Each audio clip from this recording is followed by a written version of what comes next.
Hello दोस्तों, नमस्कार। मैं अपने चैनल पर आपका हार्दिक अभिनंदन करती हूँ। आज जैसे कि आपको पता ही है कि एसटेट और हमारे बहुत से एग्ज़ाम कॉम्पिटिटिव एग्ज़ाम्स की पेपर आ चुके हैं। तो हम आज आपको 10th क्लास की NCERT बुक से हिंदी की पहला लेसन पढ़ाने जा रहे हैं। नमक का दरोगा नाम है इसका पाठ का, नमक का दरोगा। तो आज हम उसके MCQ करेंगे, बहुविकल्पी प्रश्न।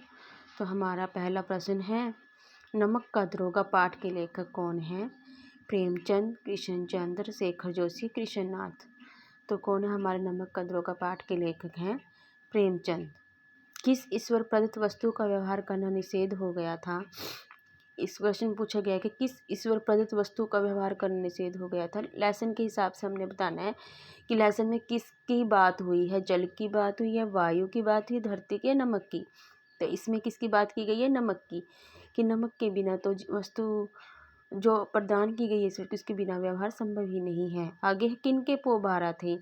इसमें कहानी में चर्चा की गई है कि एक अलोपीदीन होता है जो कि नमक का काला बाजार करता है, और एक वंशीधर होता है जो कि दरोगा होता है, वो उसको रोकता है काला बाजारी करने से।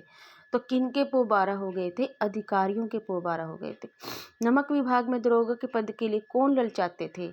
डॉक्टर ललचाते थे, प्रोफेसर ललचाते थे, इंजीनियर या वकील? तो वकील ललचाते थे। नमक विभाग में किसे दरोगा की नौकरी मिली? अलोपीदीन को, वंशीधर को, बदलू सिंह को या दातादीन को? किसे मिली थी? वंशीधर। आगे क्वेश्चन है कि नमक की कालाबाजारी कौन कर रहा था? अलोपीदीन, रामदीन, दातादीन या मातादीन? तो मैंने पहले बताया कि आपको नमक की कालाबाजारी कौन कर रहा था? अलोपीदीन, जो कि इसमें एक मेन पात्र है। दुनिया सोती थी पर दुनिया की क्या जागती थी? आँख जागती थी, कान जागती थी, जीभ या नाक? तो जीभ जागती थी दुनिया की, क्योंकि वो लालच है ना, ऐसे ही होता है। किसका लाखों का लेन देन था? वंशीधर का, मुरलीधर का, मातादीन का, अलोपीदीन का? तो अलोपीदीन का था, क्योंकि वो एक बहुत बड़ा जमींदार था। अलोपीदीन को दरोगा को किसके बल पर खरीद लेने का विश्वास था? अलोपीदीन मतलब दरोगा को किसके बल पर खरीदना चाहता था? वो उसको रिश्वत के बल पर, रिश्वत देना चाहता था कि मैं इसको रिश्वत दे दूंगा और ये मुझे कालाबाजारी करने देगा। तो आगे है, न्याय और नीति सब लक्ष्मी के खिलौने हैं, कथन किसका है? वंशीधर का है, अलोपीदीन का है, बदलू सिंह का है, वंशीधर के पिता का है। तो न्याय नीति सब लक्ष्मी के खिलौने हैं। किसने कहा ये? कि जिसके पास पैसा है उसी के न्याय है, उसी की नीति है। तो कहा ये अलोपीदीन ने। अलोपीदीन क्या देखकर मूर्छित होकर गिर पड़े? हथकड़ियाँ। जब वंशीधर ने पुलिस को बुलाया तो हथकड़ियाँ लगी उसको, तो वो किसको देखकर मूर्छित हो गए थे? हथकड़ियों को।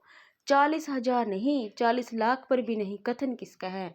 मतलब जब अलोपीदीन वंशीधर को रिश्वत दे रहा था 40,000 की, तो उसने कहा कि 40,000 ही नहीं, अगर आप 40 लाख भी देंगे ना तब भी मैं आपकी बात नहीं मानूंगा।